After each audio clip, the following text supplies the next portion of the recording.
नमस्ते दोस्तों, कैसे हो आप। आपका दिन शुभ हो। चलो शुरू करते हैं। एक दिल छू लेने वाली अनूठी कहानी, अनाथ बच्चा और बूढ़े माता पिता की कहानी। भाग एक अनाथ की सुबह। सर्दियों की एक ठंडी सुबह थी। बनारस के स्टेशन के बाहर भीड़ के कोलाहल के बीच एक 8 साल का लड़का फटे पुराने कपड़ों में एक चाय की दुकान के पास बैठा हुआ था। नाम था आर्यन। उसका चेहरा धूल मिट्टी से सना था, लेकिन आंखों में किसी बड़े स्वप्न की चमक थी। आर्यन को कोई नहीं जानता था और न ही वह किसी को जानता था। बस एक बात सबको पता थी, यह बच्चा हर सुबह स्टेशन पर आता, चाय की दुकान पर बर्तन साफ करता और रात को वहीं फुटपाथ पर सो जाता। भाग 2 बीते कल की परछाइयाँ। 2 साल पहले की बात थी। आर्यन के माता पिता एक सड़क दुर्घटना में मारे गए थे। तब वह केवल 6 साल का था। रिश्तेदारों ने उसे अपनाने से मना कर दिया।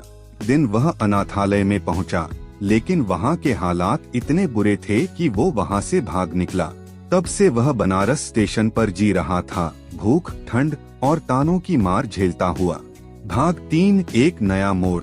उसी शहर के एक मोहल्ले में रहते थे हरिदास जी और उनकी पत्नी गौरी देवी। दोनों 80 वर्ष की उम्र पार कर चुके थे। उनका एक बेटा था सुरेश, जो अमेरिका जाकर बस गया था और कभी वापस मुड़कर नहीं देखा। हरिदास जी का जीवन अब बस राम भजन, मंदिर और पुराने फोटो एल्बम तक सिमट गया था। गौरी देवी हर शाम छत पर बैठती और दूर आसमान में बेटे की कल्पना करते हुए रो देती।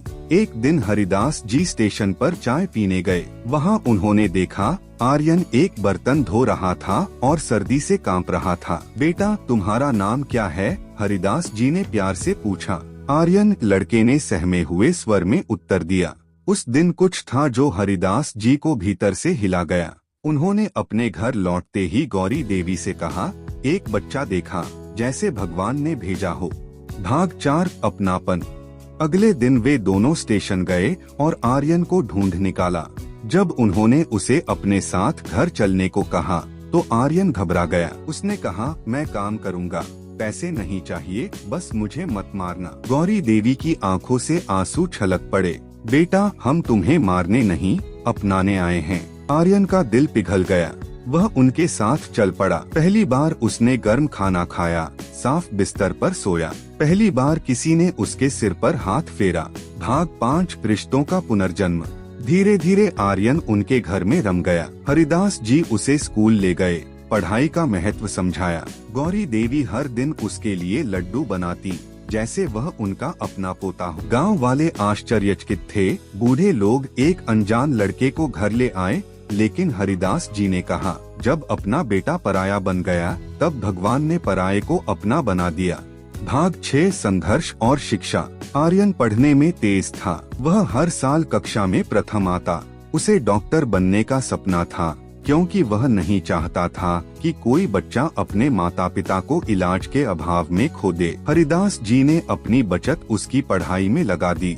लोग कहते, इस उम्र में तुम क्यों इतना खर्च कर रहे हो? हरिदास जी मुस्कुराकर कहते, ये मेरा पुनर्जन्म है, बेटे का सुख पाया है। भाग 7 सुरेश की वापसी। 20 साल बाद एक दिन सुरेश अमेरिका से वापस आया। उसे अपने माँ बाप की याद आई थी, लेकिन जब वह घर आया तो देखा कि एक नौजवान डॉक्टर आर्यन माँ बाप की सेवा कर रहा है। सुरेश ने गुस्से में पूछा, यह कौन है? आपने इसे क्यों अपनाया? हरिदास जी शांत स्वर में बोले, जिस दिन तुमने हमें छोड़ दिया था, उसी दिन भगवान ने इसे भेजा। तुम खून से हमारा बेटा हो, लेकिन यह दिल से है। सुरेश शर्मिंदा हो गया। उसके पास शब्द नहीं थे। भाग 8 भावनाओं की जीत। आर्यन ने सुरेश की ओर देखा और कहा, आपको नाराज होने की जरूरत नहीं है। मैं इनका बेटा हूँ क्योंकि इन्होंने मुझे बिना शर्त अपना। लेकिन आप चाहें तो मैं आपको भी भाई कह सकता हूँ। गौरी देवी की आंखों से आंसू बहने लगे। ईश्वर ने हमारी झोली खुशियों से भर दी। भाग 9 अंत या शुरुआत। कुछ वर्षों बाद हरिदास जी और गौरी देवी चल बसे आर्यन की गोद में। उनकी अंतिम इच्छा थी, तू हमें बेटे की तरह मुखाग्नि दे। आर्यन ने अपने हाथों से वह फर्ज निभाया। आज आर्यन एक बड़ा डॉक्टर है।